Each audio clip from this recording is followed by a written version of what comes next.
voices.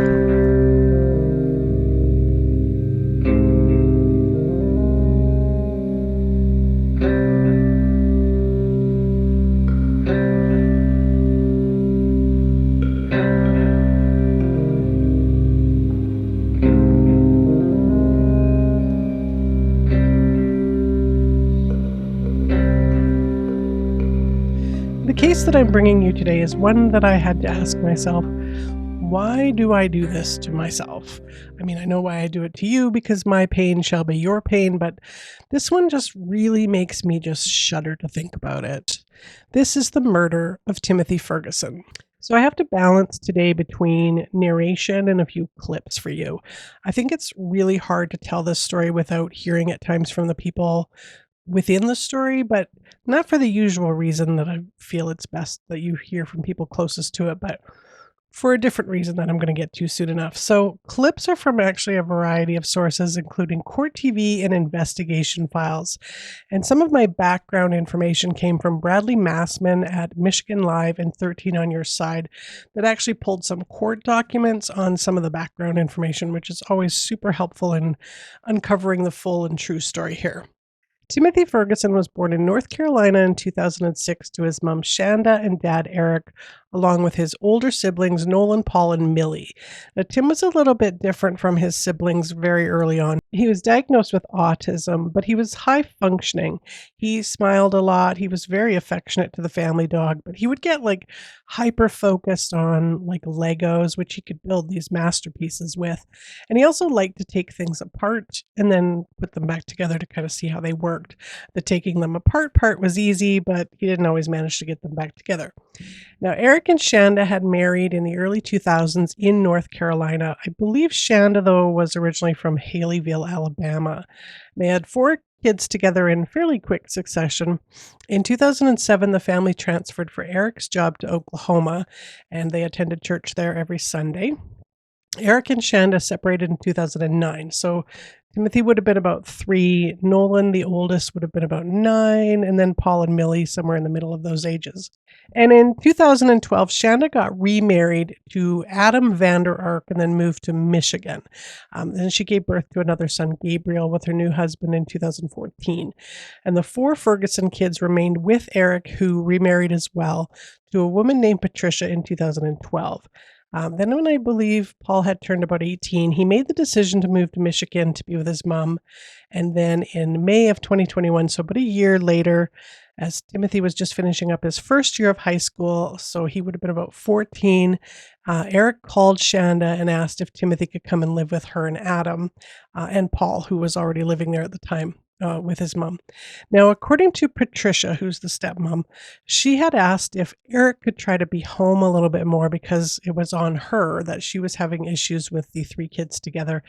Because Timothy, because of his struggles, was a little bit hard to handle, needed more focused attention than she could give him. So that is how Timothy came to be living in Michigan with his mom Shanda, his big brother Paul, and then for a time Adam as well, and then the youngest child that Shanda had with Adam, Gabriel.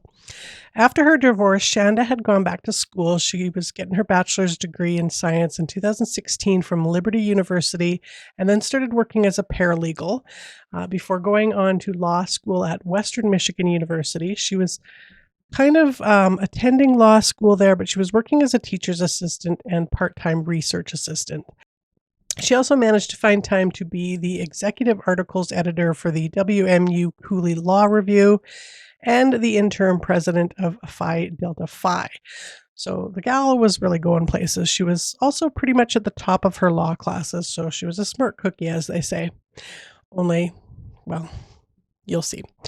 And a few months after Timothy arrived in Michigan, they returned as a family back to Oklahoma for this family wedding. Timothy appeared to be thriving with his mom and his big brother Paul's care, and had bonded as well with Adam. He had adjusted to being a big brother to his 7-year-old half-brother. But I believe it was in January of 2022, Adam suffered a stroke. Um, and although he was alive, he was making a recovery. His recovery was quite slow, and it left him unable to navigate stairs. So he had to go and live with his parents for a time while he managed to recover enough to move back in with Shanda and the kids. Now, from what I understand, though, at this point in time, Adam's no longer alive. But Paul was 20 at this point, and so he was able to help out with his two younger brothers.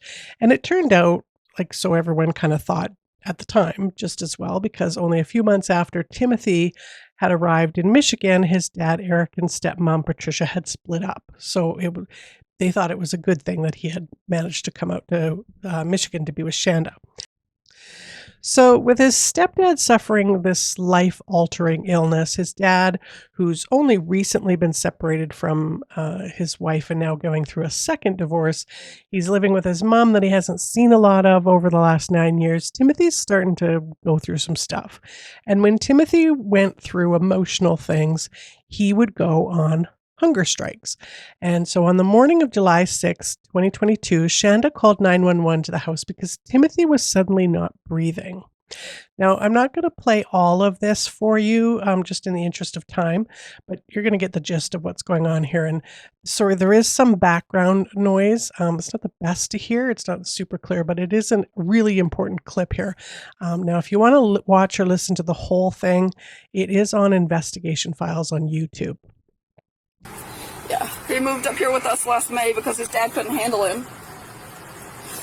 And he's been great. I mean, last May, like, as in May of last year or this year? Yeah, May of last year. Okay. May of last year. And he goes to school and everything, he was? I've been homeschooling him online because it's high functioning. He's just done better at it. I can show you his grade report online. I've got all it's online. Okay. Is he doing okay? Yeah, he was failing math, which is not unusual, but he was passing everything else. What's his date of birth? 8/6 of 2006. I tried to check in the last few days, and he just wouldn't let me anywhere near him. He didn't want a kiss, a hug, nothing. Probably didn't want you to give him a hug, because then you could tell that he was... I would have known. And I told him he was stumbling a little bit last night, but he's not the most coordinated kid in the world. And he said he was okay. And then he ate. What was the last time he ate, you think? Last night. No, Gabriel, keep him up there. He ate toast. There's two. There's a 7-year-old and a 20-year-old. The 7-year-old was asleep. I guess he's not now.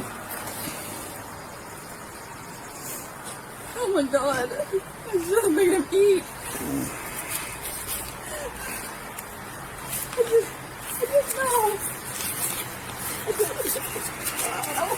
I feel like such a failure. You see there's food in the house. Oh my God. Where does he sleep at? Right there? In that room? That loft bed. Okay. So notice there's another loft bed in another room. Yeah, that's my 7-year-old, but he's been sleeping with me since the youngest is my husband's and mine. Mm-hmm. And he's been sleeping with me since his daddy had a stroke. Okay. Because he's scared. And I offered to let Timothy move in there but he wanted to stay in his bed. Oh my God. No. I should have made him eat. I should have done something. Can they really hide that from me like that? They can hide a lot of things from you. Oh my gosh. What's your date of birth, ma'am? 3/13 of 79. What's your phone number? I'm sorry. Area code.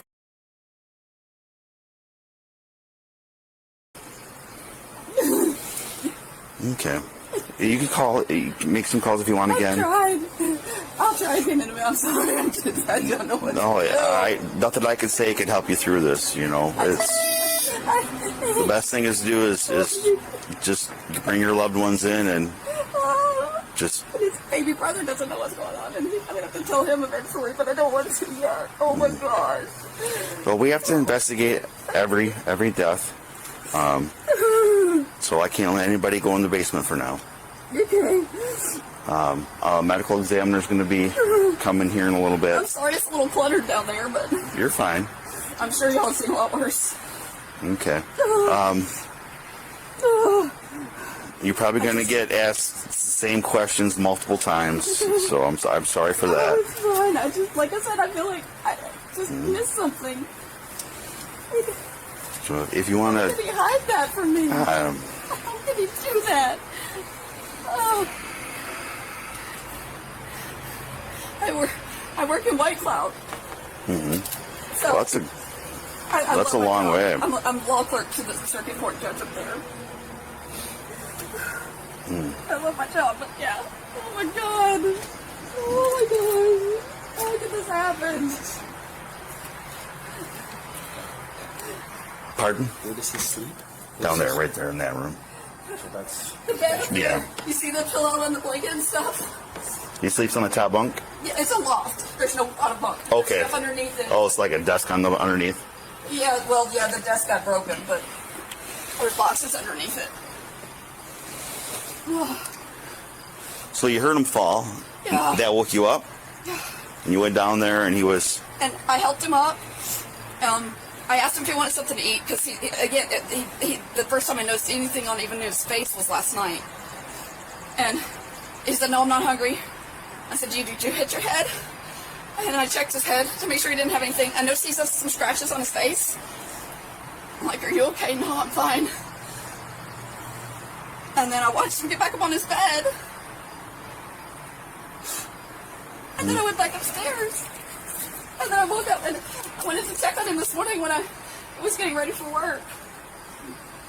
So I went down there and I said something. I didn't see him wake up, and I shook him and didn't respond. Was he on the bed when you came down there? Yes. And then you pulled him down and started CPR? Okay. I called 911. My 20-year-old was getting up because I was going to drop him off at work early because his e-bike has a flat tire. Oh my gosh. I should have noticed this. I should have seen this. Oh my gosh. All right.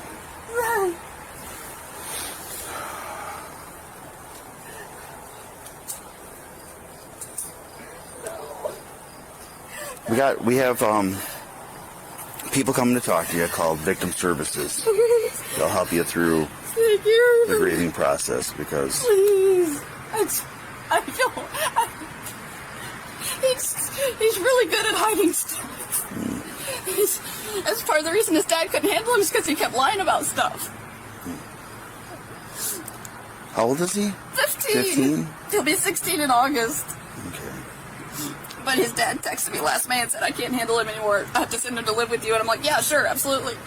Why was that? What did he do that? He said he was lying to him. He was destroying things. Is he hard to deal with? I don't think so, but I'm stricter than his dad. Mm-hmm. So I don't know if that, I mean, he's the lying's been a problem. But nothing major. Yeah, nothing crazy. No. He's All teenagers lie. tripped down the stairs a couple of times, like just half the flight. And then later he came back to me, admitted he did it intentionally. But I've asked him, I'm like, you're trying to hurt yourself? He's like, no, I just wanted to see what would happen. That's the way, a lot of times, he wants to see what would happen if he does stuff. And, oh my gosh. And I guess he's prescribed ADHD medicine, but he's not taking it. Yeah, because he wasn't able to sleep with it. And he was doing really well, and he asked me if he could not take it, and I said, okay. And it was killing his appetite, and that doesn't help. He quit taking it about the time of the first hunger strike, because when he finally started eating, and he was. But he did eat last night, you said? Yes. He had some toast with butter on it, is what he had. That's all he wanted to eat. He said his stomach was a little upset, and he didn't want to eat anything else.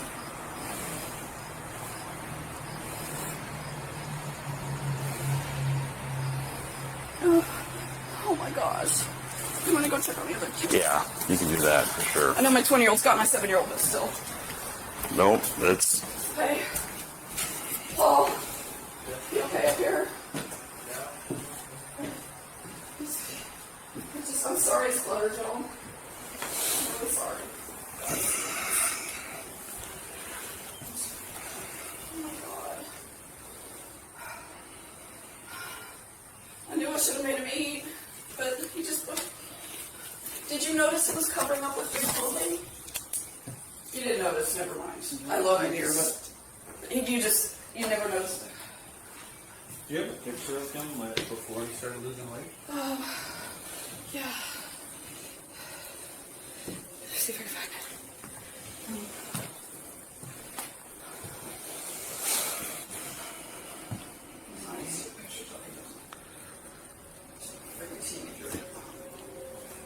You doing all right? Yeah, it's almost like you're in a daze. Like you don't know what's real and what's not.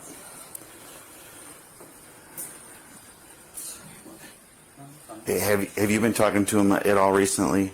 I talked to him yesterday morning to get him up. That was right basically when we started.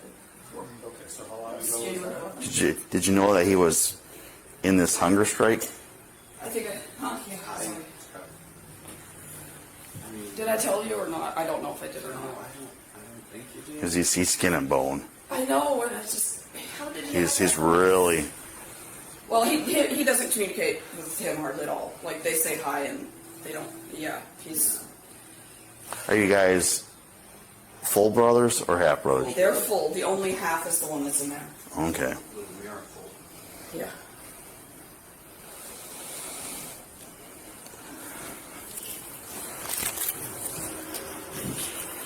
I might as well get your name while I'm here. You're probably going to be asked this 1,000 times, but what's your first name, son? Paul, B-A-U-L. What's your middle name? Byron, He's B-Y-R-O-N. right now because of the stroke. I'm ready. And last name? Ferguson, F-E-R-G-U-S-O-N. Nobody's answering the phone here. What's your date of birth?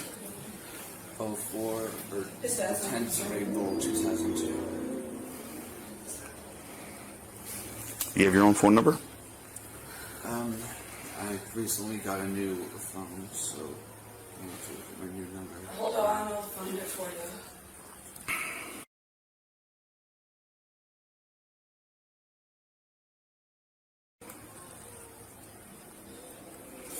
And when was the last time you talked to Tim?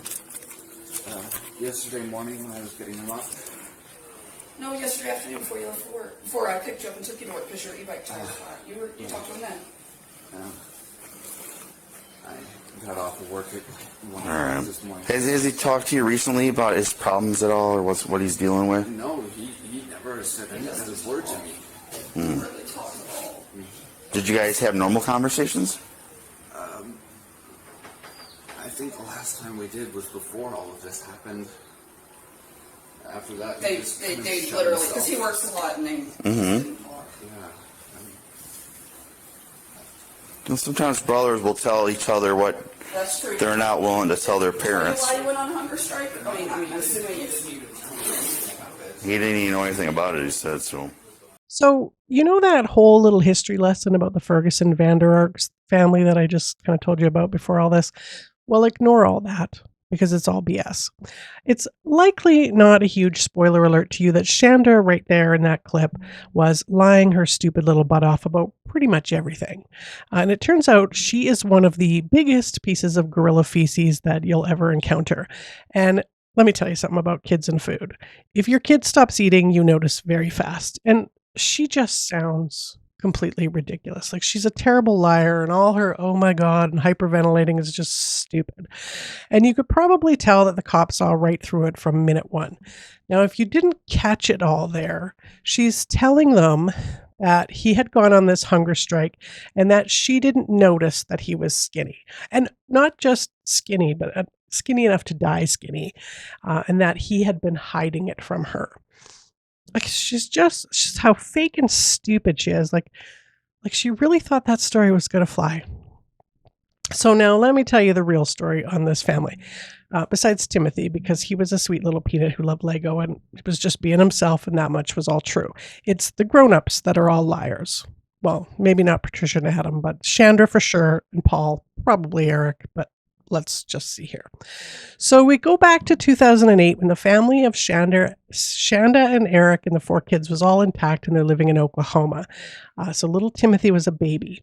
And back then things were pretty normal, except for the fact that a couple of people at their church that the family went to noticed that the kids' clothes were kind of dirty and that Timothy often showed up for Sunday school, or I guess it was like nursery school, in already soiled diapers. And they just kind of had a feeling that things were not all that coolio at home like they should be. On February 1st, 2008, Oklahoma DHS opened an investigation into the family, alleging that Timothy, who was a year and a half old by this time, was underweight and suffering from medical neglect. Well, both Eric and Shanda denied this, said he was just a fussy eater and that he was skinny. But they recommended that the family do some early intervention stuff, like probably take the kid to a doctor and do what the doctor tells them to do. And I guess they did that because the file was then closed. But allegations kept coming in, like another 6 of them to be exact, including the parents' failure to cooperate by letting social workers into the home to even check on the kids. Well, finally, on October 25th, 2009, social workers did get in the house and found it disgusting. With animal and human feces coating the carpets, it was just a hellish bout of filth. Without a court order, the social worker couldn't remove the kids, so they had to just leave. They were probably gagging and holding their noses all the way back to their cars and to the office where they promptly applied for that court order. And when they came back the next day with their signed little order in hand, well, somehow they had managed to clean up the place in the past 12 hours. I mean, it still stunk, but there wasn't any poop laying around anymore. But the social workers still had their signed orders in their hands, so they were able to take the kids out of the house and put them into temporary custody with a foster family. So DHS said, if you take some parenting classes and if you do everything that you're asked to, you'll get your kids back. Well, during that time, the couple separated. So Eric completed his classes, did all the things that the court had asked him to do. Now, Shanda did not. She had stopped going to the classes. She told a social worker, yeah, I've worked through all that I think that I need to. So they were impressed enough, at least, with the progress that Eric had made. So the kids were given back to him. And he was granted full custody on January 19th, 2012. But it was recommended that Shanda's rights be terminated. But because she basically said, screw it, he can have them, they just kind of left it like that. So with Eric had full custody and Shanda, she had 3 hours of supervised visitation a month, which she rarely attended, of course. And instead she chose to move around a lot, like to 18 different addresses until she got remarried and then settled into the split level house that she was living in on Norton Shores in Marshall Road in Michigan.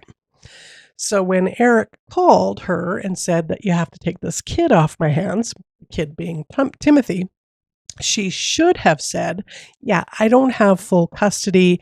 I probably won't get it because of my past. And I've had another kid since then that I don't want CPS sniffing around about. So maybe you need to consider a different option. But instead, she said, sure thing, bucko. Now, by this point, Paul had turned 18. Now, he had gone off to see if all of the terrible things that Eric had told him about his mom over the years was in fact true. Now, he didn't think so. He didn't talk particularly very nicely about his dad, but he sure was defensive of his mom. And after Adam had his stroke, the family became reclusive. Now, why would that be? Well, it seems that Shanda and Paul had some things that they weren't exactly wanting the neighborhood to find out about. So when the police had arrived on that day to take in the scene and see what was happening with Timothy, who indeed was not breathing, in fact, rigor mortis had started to settle in, a quick look around the place told them that a hunger strike didn't seem particularly likely. Now, right away, they're like, why is there locks on the fridge? And why is there hot sauce in the bathroom? And as Police Lieutenant Joel Huxama told 13 on Your Side, some people live clean, some people live dirty. This was just gross. End quote. There were soiled diapers everywhere, despite the fact that everyone in the house was over the age of 7. Food wrappers, feces on the door handles. Now, Timothy was found in the basement wearing clothes that were way too big for him. His thin and it wasn't thin, emaciated 69-pound body, which remember he's 15 years old, was found in the basement. Now, oddly, there were these cameras and motion detectors like just about in every single room. So something was really, really off here. And there's no way that Timothy went on this hunger strike and nobody noticed until it was too late. Like, there's just no way. So Paul was initially questioned without his mom this time. Now, I'm not sure if you noticed in that first clip, but she sure liked to do a lot of the talking for him. So let's hear a little bit of what he has to say without his mom hovering over him. Now, I think this one is also from investigation files as well, maybe Rottweiler. Regardless, they both have it if you want to watch or listen to the full interview. This is just a portion of it. How did we get to the point where we were at? Because, clearly where you guys got to, you say he was in the bath. That wasn't a nice, enjoyable bath, though, right? That was a punishment bath, right? That's a cold, ice cold bath.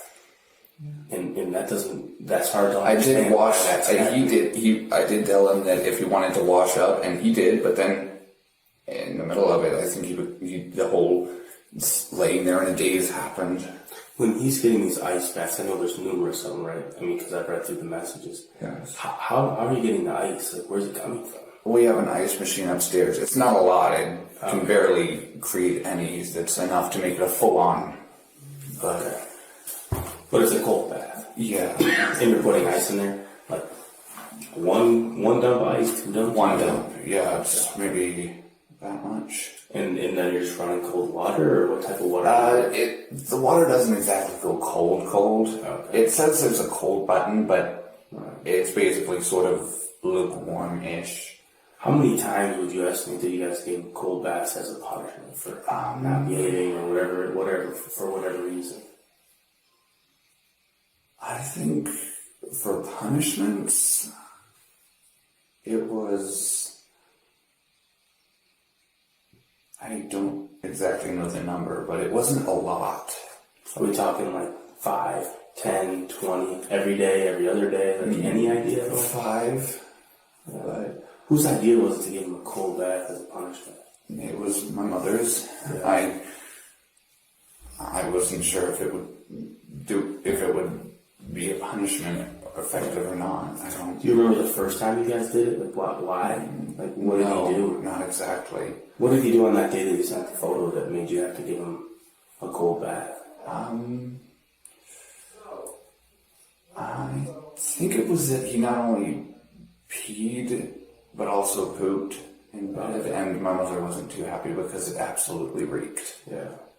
And when we talk about bed, I understand we've been to the house and we've been through all the messages. Yeah. Where did he sleep most of the nights? In that closet? Yes. When did that kind of start happening? Or had he always been staying there? No, he hadn't always. Okay. But the thing was, the loft bed, if you've noticed, just screws and stuff, that was his doing. Okay. And we couldn't get it safely back. Yeah. So, he's sleeping in the closet? Yes. We made sure that it was cleaned. He had a mattress in there, but then he decided to rip off the cover, like a sort of plastic cover we'd put on there to keep it from getting smelly and disgusting. We always wanted what's best for him. I don't know. Now, I just want to be clear here. Paul is 20 years old. If he didn't agree with what was going on in that house, he could have hightailed it out of there with his little brother, his biological brother, but he didn't do that. Instead, he stayed and he did what his mother asked him to do whenever it came to Timothy. So he moves into there. There's the tarp in there. Is that just to prevent? What is that for? That was after I think we had gone to like 3 plastic covers that he had shredded. Yeah. Before we decided to put down the tarp. And honestly, I had expected him to complain, but he didn't, and I don't know. Like, he's making it seem like his mom is 100% the dictator here, but he keeps talking about we. Like, we were going through these sheets or whatever. We're trying to do this or that. So he makes himself actually complicit in all of this. So there's restriction on food. You talked about bread. For how long was he eating just bread? A week or 2. What was he kind of eating before that? We do ramen, sandwiches, and I think at some points we actually give him like a meal. Why was it that he couldn't have meals? I mean,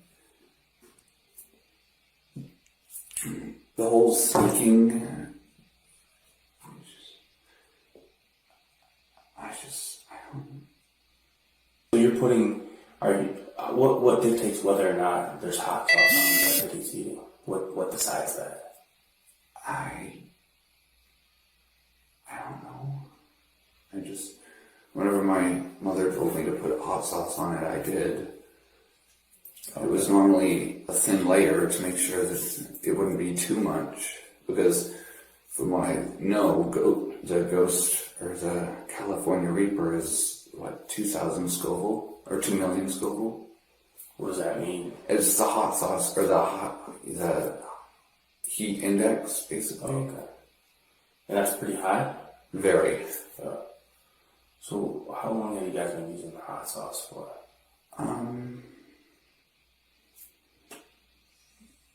Almost a month, maybe.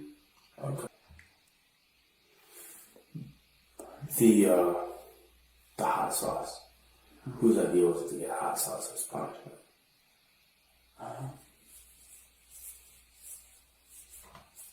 Was that your idea? I honestly don't remember that part. I don't remember whose it was. I know that before we were using the California, we were using ghost pepper sauce. Where do these sauces come from? I think it was either Amazon or Walmart apps. Right. So I know that when we talked yesterday in front of your mom, she was lying about some stuff, right?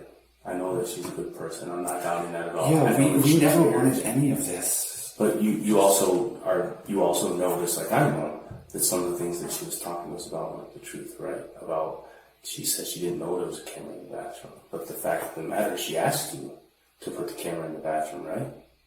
Didn't she send you a text message that says, make sure that the camera's in there and take the shower curtain down so I can see him? Didn't she ask you that the day before he passed away? Yeah. So we talked about some of that stuff. Remember how during the conversation I said, I know what this pepper's for, it's for punishment. And what did she say? She said, I didn't know anything about that, right? Why do you think she's saying those things? Why do you think she doesn't want to appear like a bad person. She doesn't want to be the bad guy in this. We never wanted any of this. See, she didn't want to be the bad guy. We never wanted any of this. It's stupid. Okay, so then they took a few cell phone messages between Paul and Shanda over the last few months, and I'm just going to read you just one little tiny snippet of them here. Shanda: first, rude, and second, why are his hands free? And what did he get into that he needed to brush his teeth to hide it? Paul: sorry, I didn't know he was up. Shanda: what do you mean you didn't know he was up? Has he not been upstairs against the wall? Paul: no. Shanda: what? Why the heck not? Paul: I just didn't. Shanda: what the heck has he been doing? Paul: according to him, he's just been sitting. I don't know, though. I didn't know he was awake. Shanda: find out what he has snuck right the heck now, since I know he has snuck stuff since you weren't doing what you were supposed to do. What do you mean you didn't know he was awake? You both should have been awake at 10:30. I'm not happy. You know he wasn't just sitting there. Check the brownies in the kitchen. Check everything not locked away. Checked where the flipping keys have been. And Paul says, I've already checked everything. Shanda: and check his breath. I can almost guarantee he's eaten something. He was chewing on something when he walked downstairs. You and I will be talking about this on a later date when we are both home. And Paul says, yep, he grabbed chips. I know. Oh, trust me, that is just a wee little sample of the text messages that they uncovered, and we'll get to a few of the others. But I think that gives you a taste of exactly what we're dealing with here. So that Shanda, for whatever strange reason, is determined that Timothy is not going to eat anything without her say so, like nothing at all. So, needless to say, Shanda was charged with open murder and first-degree child abuse. Now, Paul was also arrested for first-degree child abuse, and Paul and Shanda completely threw each other under the bus as being the ones that had come up with all of this diabolical and despicable crap that they did to this poor innocent child. At some point in time in February, there's a discussion fairly early in those text messages about blocking Timothy's access to food. Can you describe what was happening at that time and how he was restricted from getting access to food? He was sneaking food that was not necessary at that time, and it was solved by placing locks on the fridge, freezer, and pantry. When we say he was sneaking food that wasn't necessary, who would make that determination that it wasn't necessary? Shanda. You right? Yeah, who? I guess a better way of saying it is who made the decision for him to stop taking his medication? Shanda. Basically, from January, from the time of the stroke moving forward, was Timothy allowed to even leave the house? No. When, if ever, was he ever allowed to go outside? To walk the dogs sometimes? And when he would walk the dogs, where was it that he would walk the dogs? In the backyard, out of sight. Was there ever some physical discipline that was involved with him being outside as well? Yes. What was that discipline? He was made to run up and down the patio stairs. And those are stairs in the back of your house? Yes, sir. Are those visible at all from the front of the house? No, sir. Visible to anyone walking by on the street or driving by, anything of that nature? No, sir.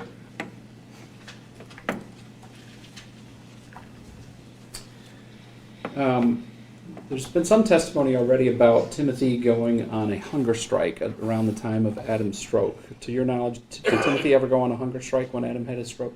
No, sir. There's also a reference to him going on another hunger strike about 2 weeks before he passed away. Excuse me, did that happen? No, sir. What was the purpose of the cameras being inside the residence?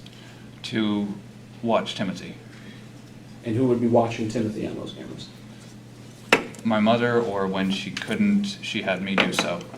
And how is it that you would, kind of explain for the jury if you can, how is it that you watched the cameras so you could watch what Timothy was doing?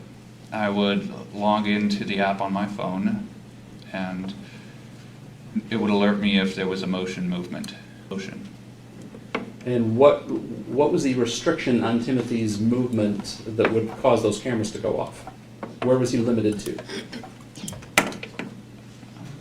Could you please reiterate? Yeah. Where is it that, where could Timothy go, basically? Mainly he was restricted to the downstairs area, to a closet downstairs. Was there a name you used to refer to the closet? The small room. And what was in the small room if Timothy was in the small room? There was a camera monitoring him, even when he slept. Was there an alarm on the door as well? Yes, sir. Some type of motion sensor or alarm? Motion, vibration, yes. So we had that on the door and then a camera actually inside the room as well, is that correct? Yes, sir. And were there times where you were required to watch that camera? Yes, sir. And to your knowledge, were there times when your mother was watching that camera as well? Yes, sir. Was there a restriction on how much Timothy could move while he was inside that closet? Could you please reiterate, sir? Were there any restrictions on his movement inside the closet, or was it he could move around however he wanted inside the closet? There were restrictions. What were the restrictions on his movement?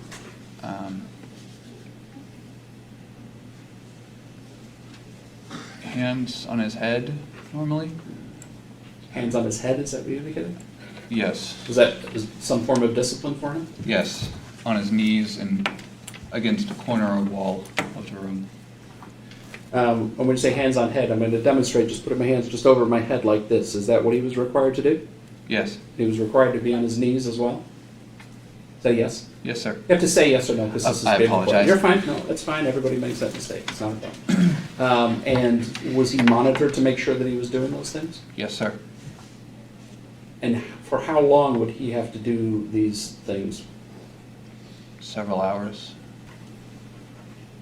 At some point in time, were you asked to start feeding him bread with hot sauce on it? Yes.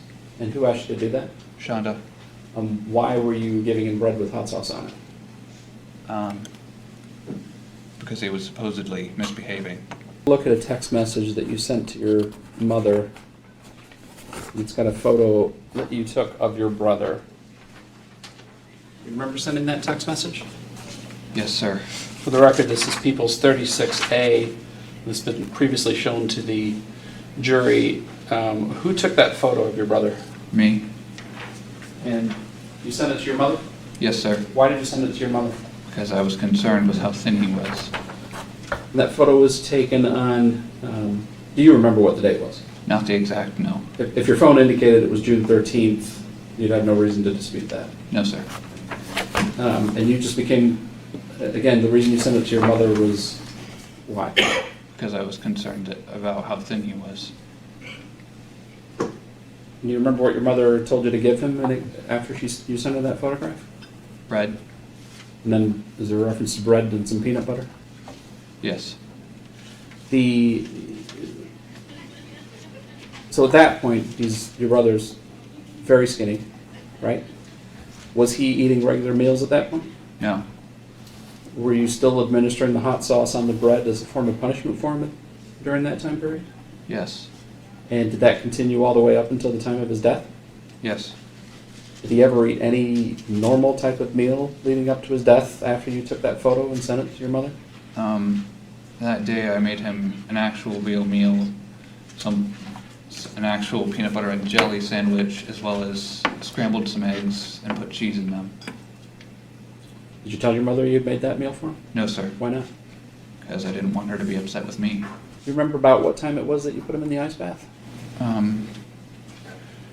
Not exactly, no. If the text message indicated it was around 2 o'clock, does that sound about right? Yes. What time did you have to leave for work that particular day? I was supposed to be at work at 4, but unfortunately, due to a flat tire on my e-bike, I had to wait till 6 for my mother to get home and drive me to work.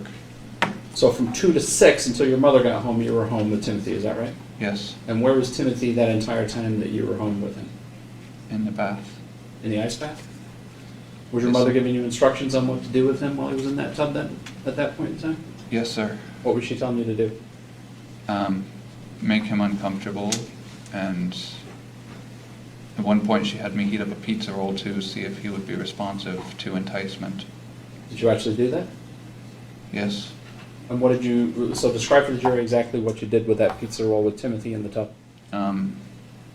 I held it close, and when he responded, as per instruction, I was to pull it away from him. So did you actually do this? Yes. So you actually held a pizza roll in front of him to see if he would respond? Is that yes? Yes, sir. I know it's difficult. Did he respond? Yes, sir. And what did you do when he tried to respond? I had to, or as I was told, I pulled it away. So we didn't get to eat the pizza roll. No. Before 911 is called, was there some discussion about a hunger strike? Yes. What was the discussion about the hunger strike at that point? Shanda said to say that he'd gone on a hunger strike. When And said that we he, who was found she- him on the bed. Seems dead. obvious, but who was she referring to? Timothy. And said that he was found on the bed? Yes, the bed. Now, remember when I said that you couldn't really tell this story without hearing from some of the players themselves? And usually for me, that's because I want you to hear accurate information from close to the source. But in this case, I need you to hear Shanda, because she is the biggest piece of garbage that ever lived. And, well, you just have to listen to her. This is her testifying on her own behalf. When did Timothy come to your care? May of 2021. Prior to that, who had physical and legal custody of Timothy? My ex-husband. Okay. And when he sent, and how did it happen that you ended up with custody then? My ex reached out to me, stating that Timothy he could no longer handle him, that he was pushing his buttons, and that he needed to send him to live with me. Did your ex-husband ever make any effort to transfer legal custody to you? We discussed it, but he never did actually sign anything, no sir. Okay. And without legal custody, how do you get Timothy into school? You can't. And without legal custody, How do you get medical treatment for Timothy? You can't. Did your husband at least send his, I assume he had medical insurance for Timothy, did he send that? He did not send me. I requested his medical card, his insurance card, and he never sent it to me. What was your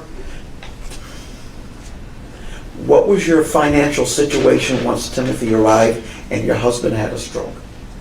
After the stroke, we Yes. lost my husband's income, and it was paycheck to pay, not even paycheck to paycheck. Almost everything was paid late.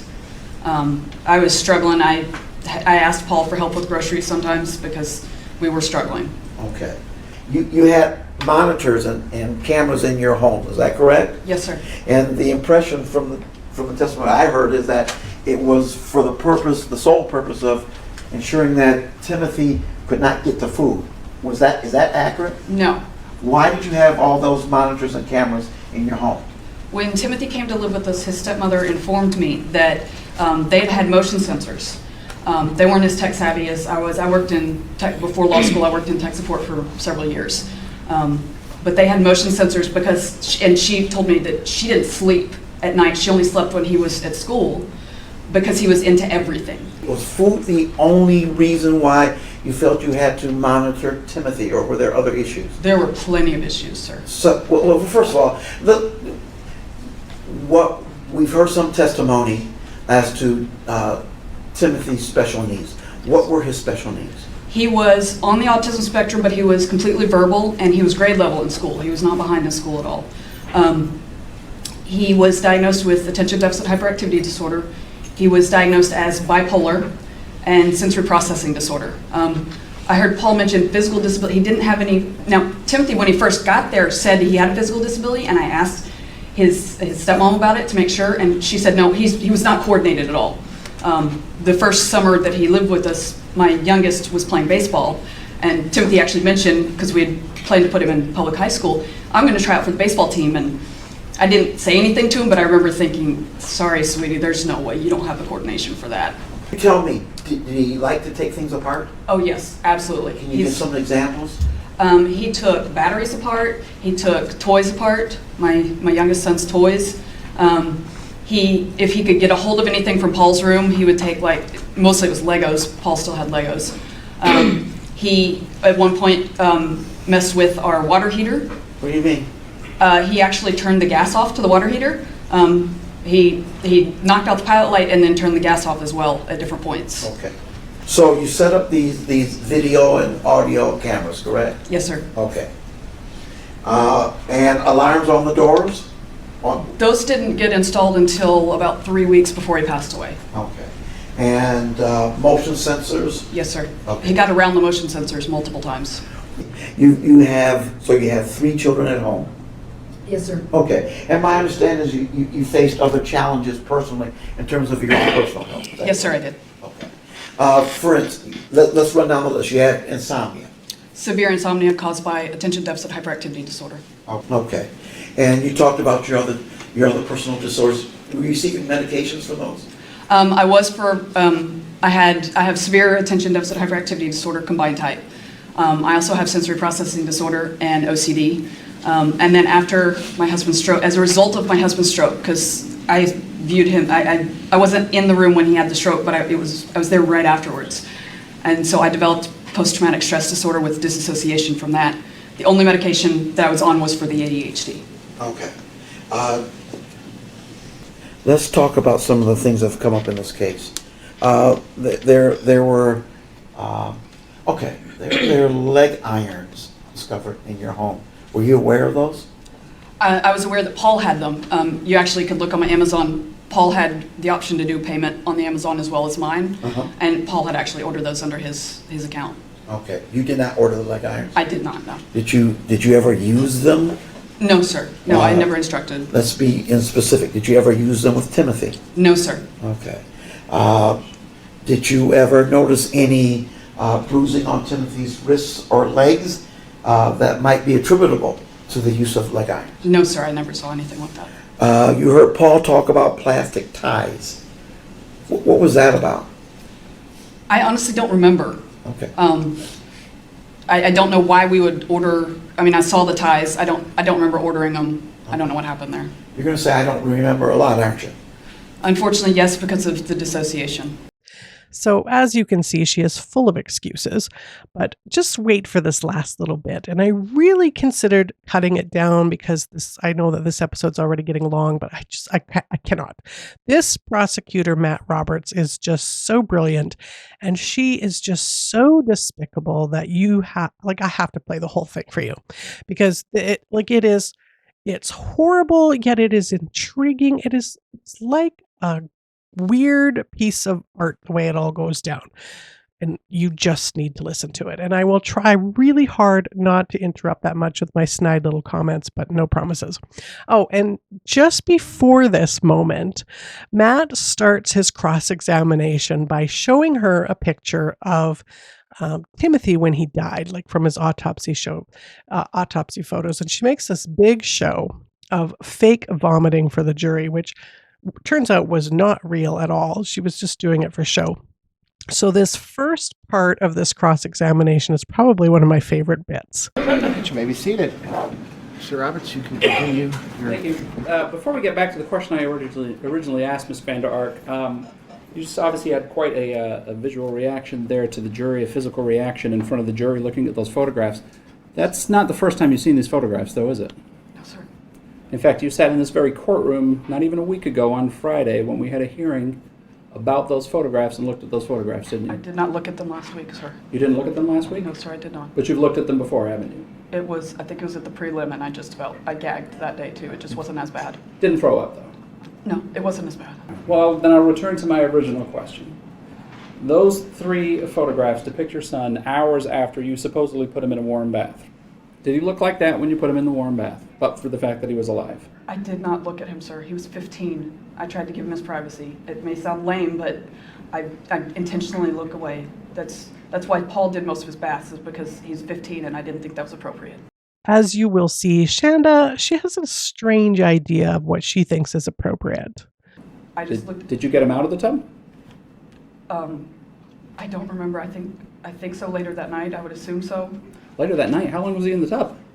Well, night to me is any time after work. So Okay. How long was he in the tub? I don't think it was long after I got home, but I don't know. And again, you didn't tell the police officers this when they talked to you about what had happened the night before, did you? I don't remember. Apparently I didn't. Well, so you don't remember what you told the police officers? I remember part of it, but I mean, if you say I didn't tell them, then I trust your word there. If you told the police officers that you noticed he was skinny, so you made him some bread and put some butter on it and watched him eat 3/4 of it and then sent him to bed, does that refresh your recollection about what you told the officers? I mean, I hear what you're saying. I don't remember saying it, but... So you don't remember saying those things to the police officer? No, sir. And those things clearly didn't happen, did they? No, sir. How did he get into his room that night? I don't remember, sir. Last page of the text messages. You can go ahead and read that very top text message, please. Please set your alarm for 6 a.m. I ended up dragging him back to his small room because I wasn't going to risk him having access to the tub or other things overnight. He's still trying to be stupid, but I will tell you more tomorrow while I take you to work, describing how many different ways I proved that he's still faking. He's still doing it, though. It's beyond ridiculous.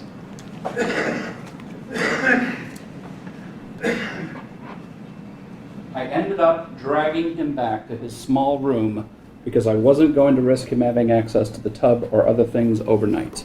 The plan was for him to sleep in the bathroom, wasn't it? I don't remember, sir. I mean, I know that in the text message, but if that's what the text message says. Okay. And you had to drag him back to the small room. Again, the small room being the closet, right? Yes, sir. Supposedly that he wanted to sleep in. Yes, sir. But you had to drag him there. Why was that? Well, dragging, I mean, that could be anywhere from grabbing a hold of an arm and because someone's not being cooperative. That can be a range of things, sir. So I don't know what I was referring to there. You've seen the video, haven't you? No, sir. I haven't seen any videos. Do you need your memory refreshed about him getting back in the small room that night? No, sir. I mean, like I said, I don't remember actually doing it. Did you physically pull him into the room that night? Yes, sir. I mean, And did you push him down onto the ground so that he was laying and facing the camera? if that's what it shows, then yes, sir. And did you position his face towards the camera? If that's what it shows, And did you tell him that he owes you the biggest apology on the face of the earth, and then maybe he can get out to go to the bathroom? if that's what it shows, sir, I don't remember. And did you return a little while later because he had rolled over away from the camera so that you couldn't see him on camera? If that's what it shows, I don't remember any of this. And did you tell him you don't need to open your mouth every time you breathe, dummy, and then hold his mouth shut? I don't know what I said, sir. I mean, I'll take your word for that's what the video Oh, you don't have to shows. take my word for it. Let's play the video for you. Sir, that's not necessary. If that's what you're saying it shows. I believe you. I'm So not. you're acknowledging that the night before Timothy died, hours before he died, you dragged him, looking like that, back into his small room, positioned him in front of a camera, told him he owed you an apology, then came back later because he rolled over away from the camera and held his mouth closed and said, see, you don't have to open your mouth when you breathe, dummy? You're acknowledging you did those things. If that's what the camera shows, yes, sir. You didn't put him in a warm bath that night, did you? Yes, sir, I did. But you had to drag him away from it? If that's what it says, I don't. I know that I know he had a hoodie on.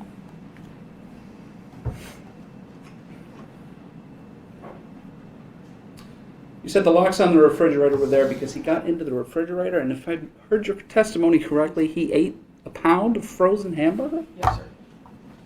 That was back. And a bag of chicken nuggets? A frozen bag of chicken nuggets, yes, sir. And frozen hamburger? Yes, sir. The hamburger was not frozen, it was refrigerated.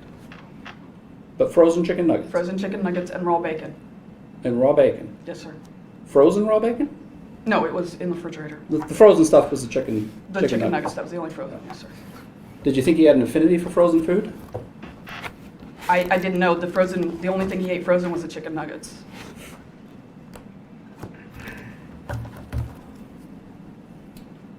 Is that why you sent a text message to Paul while he was in the ice bath at 3:43 that afternoon and said, oh, okay, crazy thought. Tell him if he actually sits up by himself and stays sitting up, he will get some pizza rolls. Don't tell him it's only 2, and I'm okay if they are frozen rather than cooked. Why'd you send that text message? I don't know. Don't remember that one either? No, sir. So you're not worried about him eating frozen pizza rolls if he sits up? If that's what it says. You've heard it read several times. Yes, You're not sir. doubting that's what it says, right? Yes, sir. Just another one of those memories that you just gone from your head, right? Yes, sir. So when you told Detective Peasky that the reason the locks were on the refrigerator is because he would get into them and he'd leave the doors open, that was a lie, wasn't it? No, that was also true. He did that as well. How does putting locks on fix that problem? He can't get into it then, so it doesn't get left open. Oh, No, so he was the only so one. you admit that he was not allowed access to the refrigerator or the freezer or to the pantry? As far as the refrigerator and freezer after we put the locks on. He couldn't get into them, could he?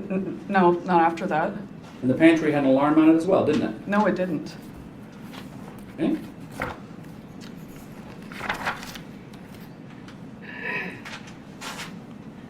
We'll move on. We can circle back to that one.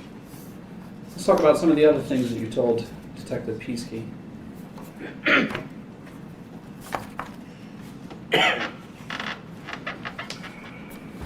You told Detective Peasky that long after the stroke happened in January, Timothy went on a hunger strike. That was a lie, wasn't it?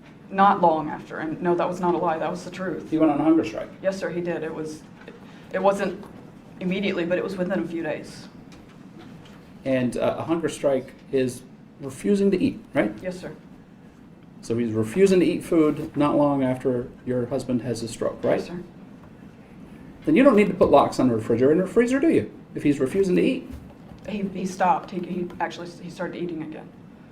He started eating again, so then you decided he's been on a hunger strike, he's eating again, so now we better lock up the food. No, I did the locks to protect him because he could have killed himself eating the chicken nuggets. I didn't put the locks on after he did the hamburger or the bacon, but the chicken nuggets, it was raw chicken. Chicken nuggets are cooked, aren't they? They're pre-cooked. Are they? I didn't even think about that. But it's okay if he has a frozen pizza roll or two, if he sits up, right? Yes, sir. Mm-hmm.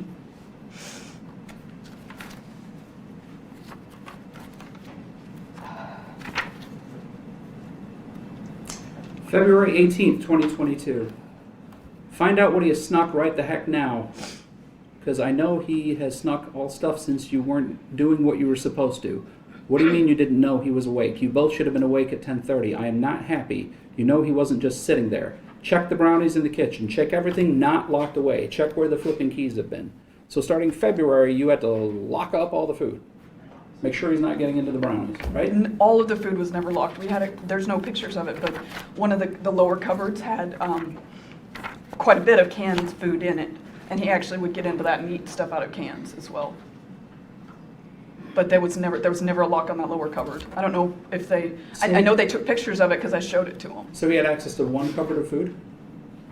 The pantry wasn't locked the whole time. I know that. But there were times the pantry was locked or had an alarm on it, wasn't there? There was no alarm. I never got one for the pantry. I've heard the text messages. I don't remember there being a lock on the pantry, but I've heard. 228, check his breath. I can almost guarantee he's eaten something. He was chewing on something when he walked downstairs. You and I will be talking about this on a later date when we're both home. Paul's response, yes, he grabbed some chips. I know. So he wasn't allowed to eat chips on 228 at 4 o'clock in the afternoon. Couldn't have some chips. Right? I mean, I don't know what happened in that situation. Well, you didn't say, make sure he didn't get into the frozen chicken nuggets because it might kill him. You said, find out what he's been into, and Paul says he's been into chips. Right? That's what it says, yes, sir. So I imagine the next text message then is, oh, great, that's fine, he can have some chips. Well, no, the point of it was he was sneaking things. He knew better. Couldn't have chips. It wasn't that he couldn't have chips. It was that he would sneak things. It So was dishonest. How would he earn getting chips? He didn't have to earn them. All he had to do was ask. I was trying to teach him not to sneak. He snuck. It wasn't just food. He would sneak in the garage. He would sneak toys. He snuck around and messed with his baby brother's homeschooling materials. I've got like flashcards and stuff for him. He messed with those and got them all out of order. March 4th is around the time that you acknowledged that he was in zip cuffs. We talked about that a little bit earlier, but I don't think we clarified your final text message where you said, you know what? We will start cutting off the ends once they are tight, so he can't do that. Is that one of the can't remember texts too? Yes, sir. Mm-hmm.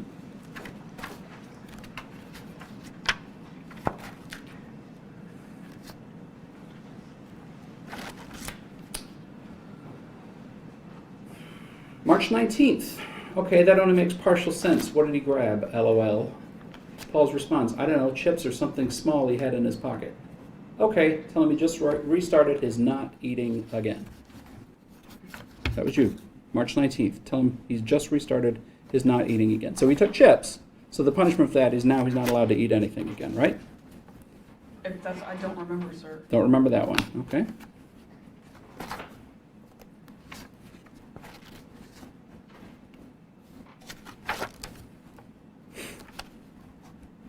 Talking about the punishment outside,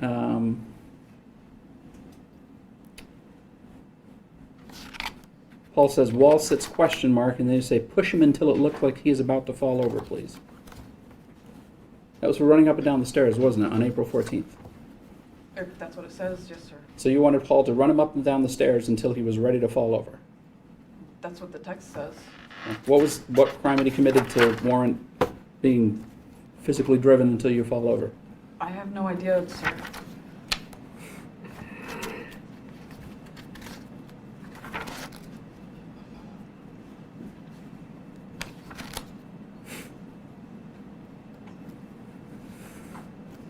April 18th. He managed to come upstairs, yank the locks off of both the freezer and the pantry without you noticing, and he stole a bunch of crap that squished and rattled and did all sorts of stuff, and you slept through everything. KK, no devices until tomorrow, at least my lunch other than messaging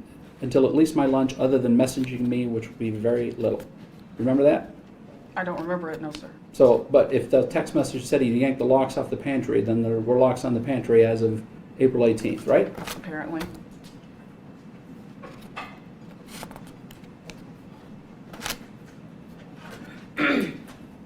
$4.26, almost freaking caught him again. I want all the fruit in the fridge, freezer, or pantry, and those locked. So locking up all the food again on April 26th, correct? Well, the cupboard still was never locked. And what was in the cupboard? A bunch of canned stuff. There's a bunch of cans in there. Bunch of cans in there? Yeah. So you're okay with him getting into a bunch of canned stuff? I mean, he got into it all the time. So what do you go to the drawer, get a can opener, open up the can, put it on the stove, warm the stuff up? No, he didn't. He would eat it straight out of the can. But that didn't worry you. Weird. Huh? That didn't worry you? Well, when I discovered it, it did, but I just never put anything on that cupboard. So what caused this almost freaking caught him when all the food in the fridge and the freezer, the pantry, those locked up, April 28th? I have no idea, sir. Without having it in there, I don't know what caused it. It's likely related to the text before that, isn't it? I don't know. He keeps pulling his arms down, and that doesn't set off the camera alarm, so please watch him for that. Well, why did he have his arms up? He was standing against the wall with his arms on his head. So he'd have to do that for long periods of time, right? Stand there, but he didn't have to have his arms up the whole time, but I'd set a time limit on how long he had to have his arms up. And you're watching or watching an alarm to make sure his arm doesn't go down, right? From the sound of it.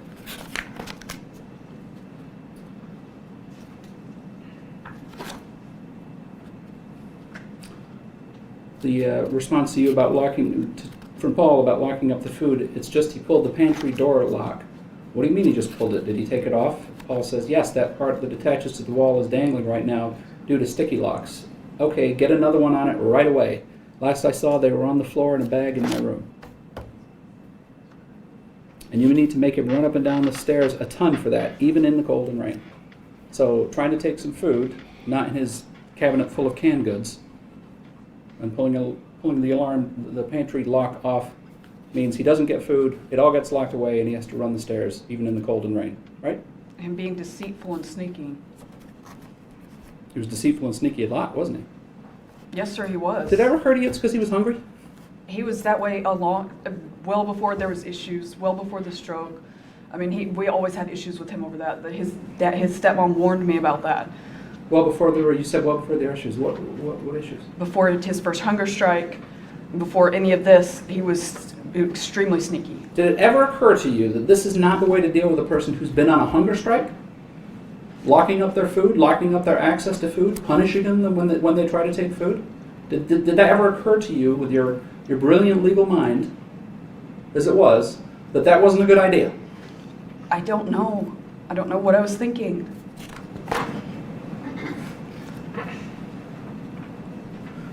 April 27th, Timothy is no longer allowed anywhere near the fridge, freezer, or pantry, or any other place where food is. So now it sounds like he can't even get into his cabinet full of canned goods, right? I mean, that's what it said. There was never a lock on that. But he wasn't allowed near it. I mean, right? If that's what it says, I don't. That was April 27th. Just a few days before, somehow he manages to be 104 pounds, which, as we've heard from the testimony this morning, is still a good 30 pounds under average weight, right? Well, my kids most of them are slim. Paul is 6'1" and 130. He doesn't even hit the 134 for a 5'8" person. And I lose weight extremely easily. So at 104, he looked average.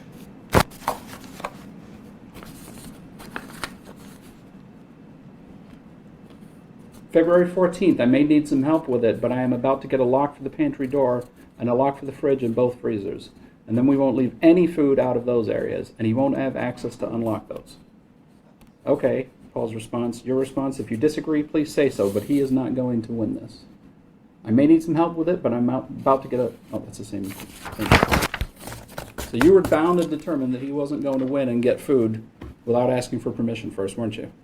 Even if that meant locking up all the food. No, sir, I was bound and determined he would stop being deceitful and sneaky. He is not going to win this. Because he was being stubborn. He kept sneaking. He snuck stuff. We found out, actually, it was well before the stroke. Paul discovered it. This was before his first hunger strike. I mean, before anything. Paul went down to the downstairs bathroom one day, and I want to say it was at least 3 cupboards, if not 4 across. And I guess he'd opened one of the cupboards, and Timothy had snuck a bunch of stuff. I mean, there was wrappers and cans and all sorts of stuff. He did that. I mean, that was, I don't remember if it was before or after my oldest son's wedding, but it was around that time. And again, your response to all of this, rather than to seek some professional help for him, because of these eating issues that he apparently has, is to restrict even further his access to food, right? And then watch his every move on a camera or with a motion sensor or with an alarm, right? My response was to try to prevent him from being deceitful and sneaky. April 28th, do you want to have just the one on the pants for tonight? When I leave, you will have to have both of them on so it doesn't get away with anything. So by April 28th, you were putting multiple alarms on his person, weren't you? If that's what it says, I didn't realize he even owned more than one. I only remember ordering one. Okay, take off the arm one, but warn him that I will count how many times he moves his arm from the camera picking it up, and he'll be doing stairs for that tomorrow. That's at 11 o'clock in the evening on 4/28. So you're watching to see how many times he moved his arm when he was in his room? How many times he dropped his, was he in his room? I don't know. I You was tell me. assuming I it was wasn't up there. against the wall, 'cause All I can normally- do is read you the text message. It says, "Okay, take off the arm one," referencing back to the alarms, "but warn him that I will count how many times he moves his arm from the camera picking it up, and he will be doing stairs for that tomorrow." He's not sneaking around there, is he? No, he was up against the wall and he was supposed to have his arms on his head for a certain amount of time. Okay, so at 11 o'clock at night, he's Sometimes. supposed to be up against the wall, and you want to make sure that he knows you're going to know how many times he moves his arm, and if it's not satisfactory, he gets to do stairs for that the next day. Yes, sir, apparently.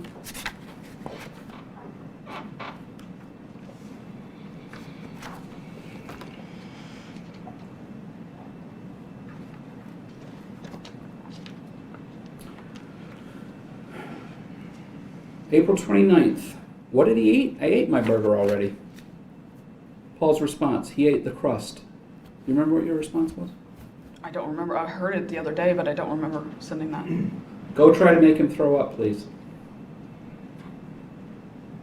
That was your response, wasn't it? If that's what it says. Don't remember? No, I'm going to sir. put that one in the don't remember category? Like I said, unfortunately, between January and the time he passed away, I don't have a lot of memories in general of of G, of Timothy, of Paul. I know that there's times that I went over to my in-laws' house and I don't remember a lot of that. It's not just this. So the crime he committed here, just so we're clear, wasn't sneaking frozen chicken nuggets or a bag of chips. It was eating the crust of what sounds to be an already half-eaten burger or an eaten burger. And your response to that is go make him throw up, please. If that's what it says, and the crime was, again, it's being sneaky and deceitful. It was never about it wasn't about the food. It was because he every time we turned around, he was sneaking something. It wasn't just food. He snuck toys. Like I said, he snuck batteries. May 5th, did Timothy work hard enough to sleep tonight so you and I can both get some sleep? He will still have to work super hard tomorrow to earn the same, but wanted to ask about tonight first. Do you want to explain how that falls in with your statement that the reason he wasn't allowed to sleep was because he would keep you guys awake? I actually do remember that. Timothy asked if he could trade off not getting to sleep for something else, and I had him doing chores.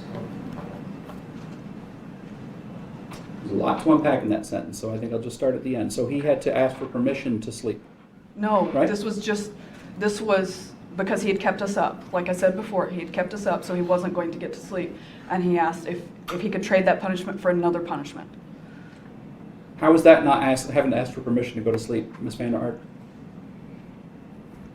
It wasn't because it was a punishment. It wasn't anything about. He didn't have to ask to go to sleep. Yeah, I'll do something else if you let me sleep, right?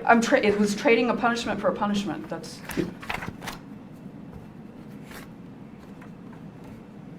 May 16th, where is Timothy? Paul's response, sorry, I was getting dressed. Timothy is on a 5-minute bathroom timer. Well, 4 now. And your response, why is he on a 5-minute timer? He doesn't get 5 minutes. He gets 60 seconds unless he needs to poop, then he gets 2 minutes. He only got to go to the bathroom for 1 minute or 2 minutes, depending on what he had to do? I don't remember. I don't remember ever enforcing that, but obviously I sent it. But Doesn't that strike you as, with everything else that happens, it's just cruel and unusual to tell a child, heck, to tell anybody, that you only get a certain amount of time in the bathroom? That doesn't strike you as cruel? May 17th, before I left, when I was having you sign into the camera and turning on the sound for the camera so you would hear the alarm if it went off. And by the way, I told him yesterday that if he did that in the garage again, he would sleep in the garage for a night. So let him know that he would be doing that as soon as the temperatures are safe enough for him to make him do it. So you were going to have him sleep in the garage for a night. I actually remember that text message, and I was frustrated. I never would have done it, but I was frustrated. I type really fast, and I admit I have a bad habit of saying stuff when I'm upset, and then calming down later and it being totally different. But I do remember that, and it never happened. It didn't happen? What didn't happen? You didn't make him sleep in the garage? No. Oh. Yes, thank goodness for that. Same day, 12:53. Did he heat the pancake in a cup? Otherwise, it's just powder, and it's not safe to eat without being heated either. When it actually says, did he hear the pancake in the cup? I assume he meant heat the pancake in the cup, right? Do you remember this text exchange? Vaguely. And Paul's response, no, he just ate the powder. And your response, that could make him sick, the dummy. Tabasco in his mouth and make him swallow, and lots of it, and do it every 30 minutes until you leave. This was May 17th. Do you remember this exchange? I don't remember the Tabasco because I never called it. I said Tabasco. Tabasco in the mouth and make him swallow, and lots of it, and do it every 30 minutes until you leave. I don't remember that being a part of it. I remember part of the conversation, but I don't remember that part of it. Well, but Timothy obviously didn't like Tabasco, did he? We didn't have any Tabasco sauce. That's why it doesn't make any sense. We had hot sauce, but we didn't have Tabasco sauce. Okay, so the punishment for eating pancake in a cup is Tabasco or some type of hot sauce in the mouth. Is that right? Sneaking something dangerous. If that's what, I mean, if you're asking what he was punished for, it would be for sneaking. You were concerned for his well-being. Yes, sir. Right. That's why you're having this text exchange, right? Yes, sir. You're really concerned for him at that point. Yes, sir. Those pancakes in a cup had, if I remember correctly, it's been a while, but I think they had eggs in them. That could make him sick, the dummy. Do you always refer to him as a dummy when you're worried about him? No, sir. You can look at the text messages. I hardly ever said anything like that. Hardly ever said anything like that? It's not a good idea to call a child a dummy, is it? I never would to him. I was frustrated, like I said. Later on in that same text exchange, Paul says he also crapped himself. And your response is, what? In his pants? Seriously? Paul, I told him to take a 5-minute shower. Make him do the work in the garage with nothing on below the waist. Just make sure the garage door stays closed, and then he can stand down against the wall with nothing on below the waist until you leave. Just please make sure G does not go downstairs at all while he's standing there like that. Break that up again. So make him do the work in the garage with nothing on below the waist. So his punishment for having an accident was that he had to do chores without pants and underwear on, right? If that's what it says, I don't remember this. That's pretty humiliating, isn't it? I mean, he was by himself. It wasn't, I would never, I mean, I don't remember this at all, sir. You don't remember that at all? No, sir. But you did have the presence of mind at that time that says, just make sure the garage door stays closed because you don't want anyone seeing him doing that, do you? Well, I didn't want the garage door open ever because we had a lot of stuff out there. So. And then he can stand against the wall with nothing on below the waist until you leave. So in addition to cleaning the garage, then he has to stand against the wall with no pants and underwear on, correct? I mean, if that's what it says, I don't remember this. Please make sure G does not go downstairs at all. Don't remember that either. No, sir. Didn't want, but you physically typed these words into your phone and sent them to Paul to make sure that G doesn't see Timothy like that, right? Yes, sir.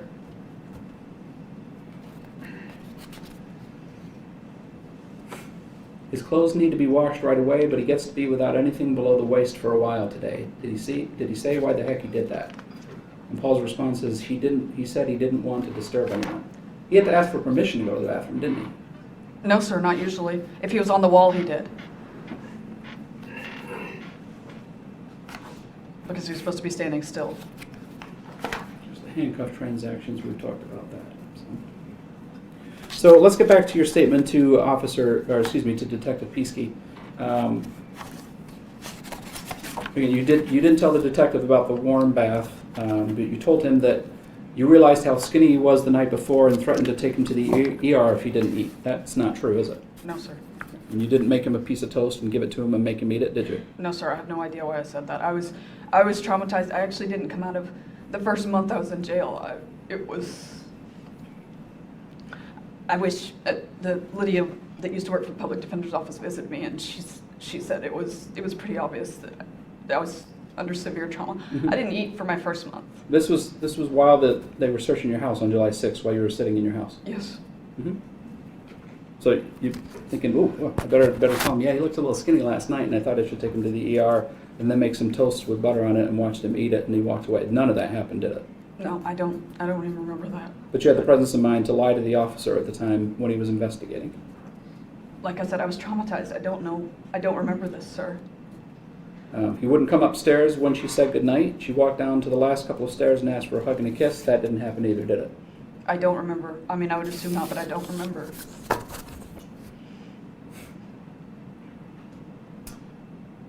In fact, you're acknowledging that video that shows you dragging him into a small room, looking like he does when he dies,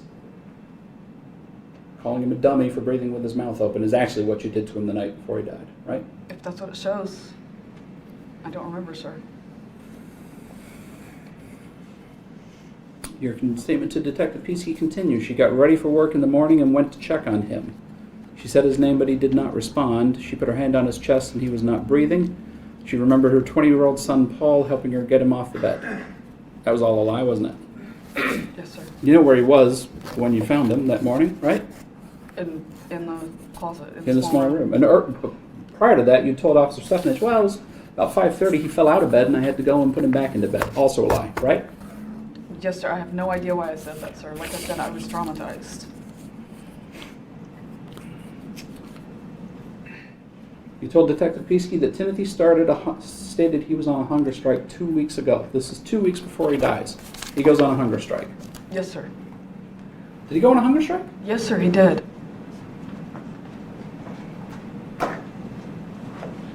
Show me the text message between you and Paul where it says that he's on a hunger strike. I don't know if I ever texted him about it, sir. We talked about it, but I never texted. I mean, if it's not in there, I don't. We didn't text about everything. You never texted Paul about him being on a hunger strike? No, I would have told him that in person. I wouldn't have said that over text message. That would have been important. But Paul has to watch him for the day when you're not home, right? Yes, sir. So it'd be Paul's responsibility to get him some food, right? Yes, sir. So while he's on a hunger strike, instead of talking about the hunger strike, your response to that is give him 4 slices of bread with hot sauce on it, and if he eats them and waits 30 minutes, he can eat 4 without. Right? I don't know what day that was, sir, if you're... Well, let's find it and make sure. I mean, we tried to, just because he wasn't eating, we tried to feed him. That was... And the best solution you come up with is force him to eat the bread with hot sauce on it. That was the response to the hunger strike? I don't remember, sir. I mean, it wasn't, we tried to feed him. That's all I remember. So when would that hunger strike have started? End of June, late June. Again, you never looked at the bone-thin photo to see what kind of condition he was in before he goes on this hunger strike, right? No, sir. And did it ever occur to you, like, he's on a hunger strike now? And I know Paul had sent me that text about, you know, he's bone-thin. I think we actually need to feed him. We need to actually feed him. It never occurred to you that maybe you should go back and look at that text message now and see what condition he was in at the time? No, sir. When something's out of sight, it's out of mind. Once that's scrolled up, I don't scroll back to the text messages. Out of sight, out of mind. That applies to Timothy as well, doesn't it? That applies to a lot of things, sir. It's not just, I mean, if Not Little Man just wasn't, Timothy. no, if Little Man was not in front of me right then I wasn't necessarily thinking about him. Paul wasn't.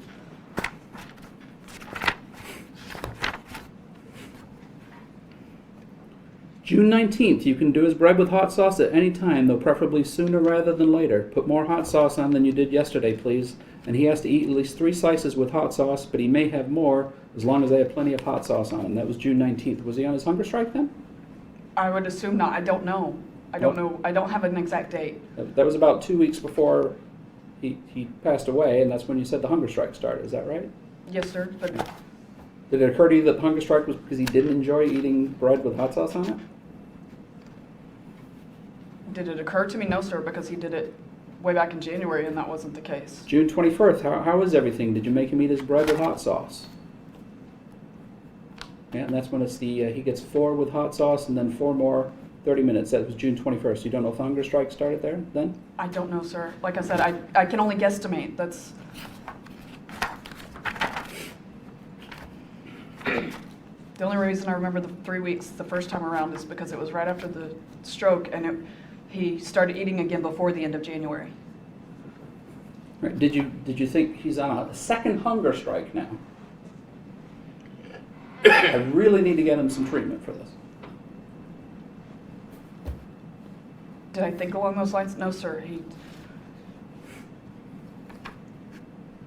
He admitted to being, he told us very early on after the stroke that he was taking advantage of that because we didn't have the extra set of eyes with my husband, and he was being difficult. He actually, Timothy told me that his dad and stepmom used to let him get away with everything. Whether that's true or not, I don't know, but I've always been the stricter parent anyway, and he told me on multiple occasions that if he thought that if he pushed me hard enough that I would just quit making him do stuff and I wouldn't make him cooperate.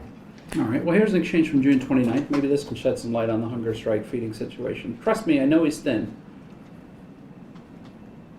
Trust me, I know he's thin. That was your text, not Paul's. You sent I Paul don't that remember the right? text, but I mean... You don't remember that one either? No, sir. Trust me, I know he's thin. That being said, he told me a week and a half ago that he wanted to be thin to make me feel bad for punishing him. You don't get to grump at him for that, though I already lit into him plenty for it.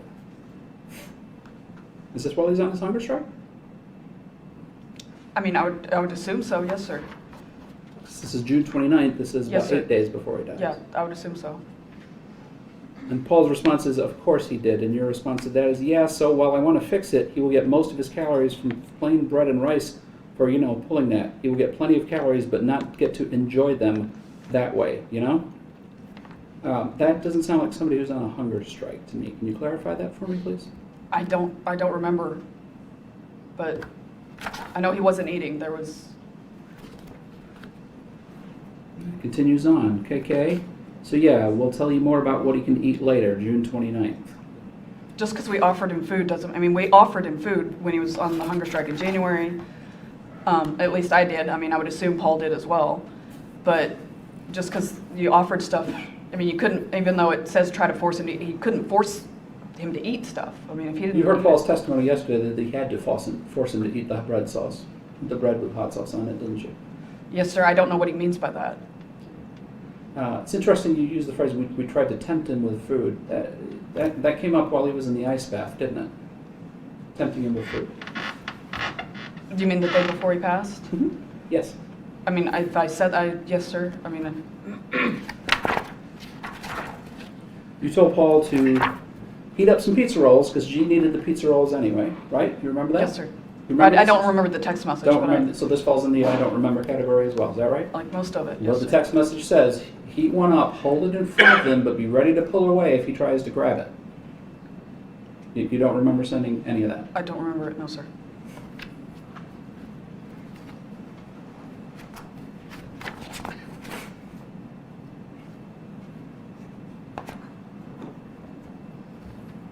You heard the text messages read yesterday, correct? Yes, sir, I did. Is it fair to say that you just don't remember those text messages? Most of them, I don't remember. Most of them? Yeah. But then you've got your big bind. I can pretty much guarantee I don't remember most of that either. I don't. And it's not just my text with Paul. You don't remember anything? No, sir, I don't. But somehow you were able to hold down a job as a judicial clerk during that time period, right? Yes, sir.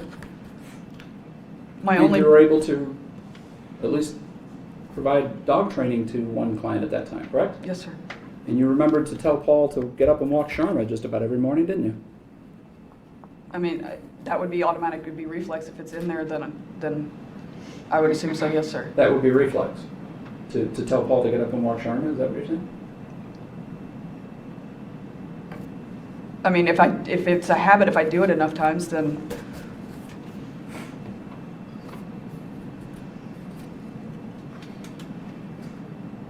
And plus it served to get Paul out of bed when I left, because he'd like to go back to sleep. You told the officer that there was an alarm on the basement door, this is the small closet, because there was some sewing stuff stored in it. That was a lie, wasn't it? Yes, sir. There was sewing stuff stored in it before he asked to do that, but the alarm I don't know why I wasn't- told him that. The alarm wasn't on there because there was sewing stuff on it, was there? No, sir. The alarm was on it because Timothy was supposed to be in there, right? I mean, as far as I know, like I said, I don't. Don't. You don't remember, but you were able to lie to the police officer at the time? I don't remember talking to the police. I mean, I don't remember this part of the conversation with the police officer, sir. You tell the officer that there were cameras in the home because G would strip down naked and wander around. Well, that wasn't the only reason the cameras were in the house, was it? No, sir. You left out all the other details about that you had to monitor Timothy and make sure he didn't go certain places and sneak places and be deceitful, right? You didn't tell the officer that, did you? Apparently not. I don't know why I didn't, but You said he fell out of bed and you went and had to get him and put him back into bed. He never fell out of bed that night, did he? not as far as I know. I don't remember, sir. Well, you know he didn't sleep in the bed that night, don't you? Well, yeah, so I'm sorry. So saying that you got up at 5:30 and had to put him back in the bed, and then you changed it to 30 minutes because it's sometime with an ending in a 30 because you learned at that point the rigor mortis had already set in and he'd been deceased for a number of hours. That was still a lie, wasn't it? I mean, yes, sir, I don't remember any of this. I'm sorry.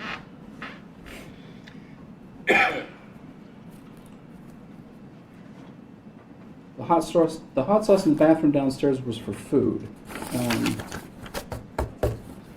But it wasn't, was it? The hot sauce was for punishment, right? It was also to put on food. But you didn't mention that, we also use hot sauce as a form of punishment, did you? Apparently not. I'm guessing you probably didn't mention to the officer, we also had the crazy idea yesterday to pour some hot sauce on his penis for a punishment. You didn't mention that either, did you? Apparently not, sir. Like I said, I don't remember. You told the officer that you did not restrict Timothy's movement at night with shackles. That was also a lie, wasn't it? Again, I don't remember, sir. I know we talked about it, but as far as overnight, no. But you would restrict his movement with shackles, wouldn't you? Whether it was zip ties or handcuffs or leg shackles. I mean, I can only go back based on the text messages. I don't know.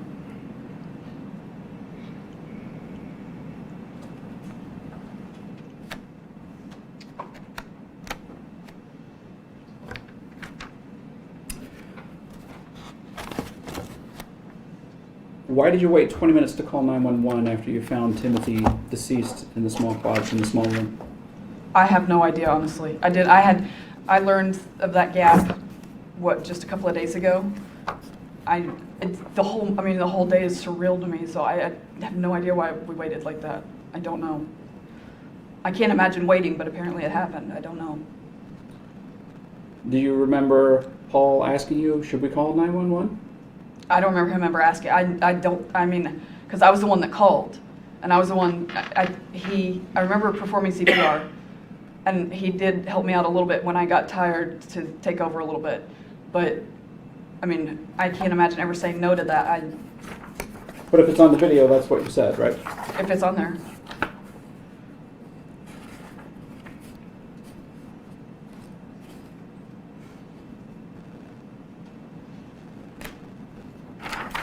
So if the video showed that it begins with you with movement outside of the room at about 6:19:21, and 911 is actually called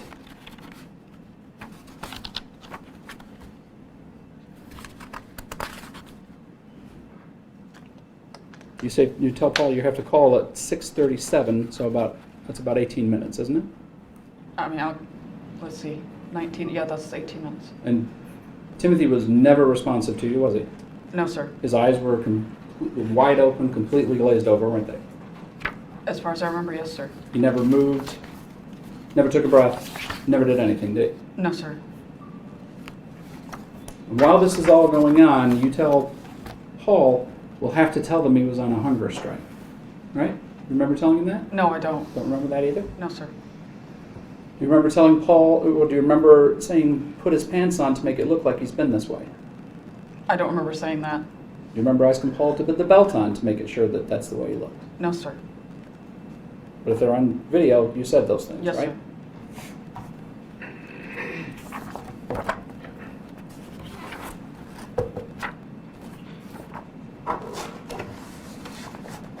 Ms. Vander Ark,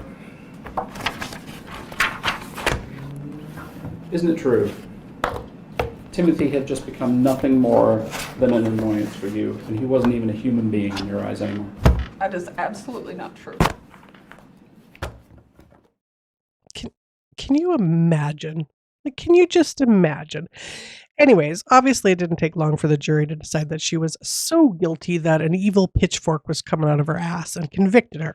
And the next day, Paul decided to plead guilty to his own charges. Her daughter, Millie, who had spent 14 years of her life with this precocious and precious little boy, read a victim impact statement, and let's just say she wasn't too impressed with her mother, which she doesn't even call her mother. She calls her the parent, saying in part, quote, "I want her detained for the rest of her life so she can't hurt anyone else. I want the world to know that Timothy was wanted.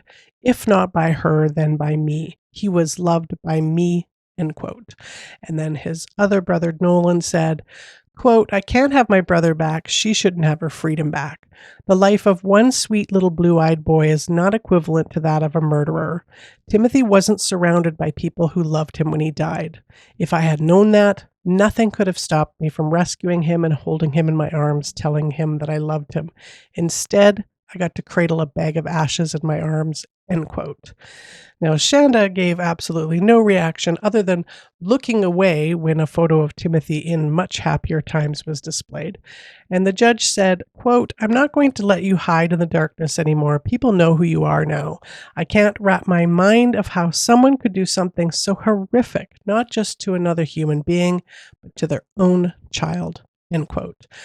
And with that, she was sentenced to life with no parole. And then the next day, her parental rights on her youngest son, Gabriel, were terminated. As I said, I believe her husband has passed away. So Gabriel is being raised by Adam's parents. Paul looked shocked when he was sentenced to 30 years in jail. And both Shanda and Paul have filed appeals for their sentences. Timothy Ferguson was 1 month shy of his 16th birthday when he was murdered by his biological mother and brother. And that was the murder of the sweet and innocent Timothy Ferguson by probably the most wretched woman I have ever encountered. And believe me, I've seen a few in my true crime journey. But her callous and clueless narcissistic attitude just really kind of takes the cake for me. And with that, I'm going to be back again next week with another despicable story of pain and trauma. Do what you do in the meantime, and as always, thank you so much for listening and for watching.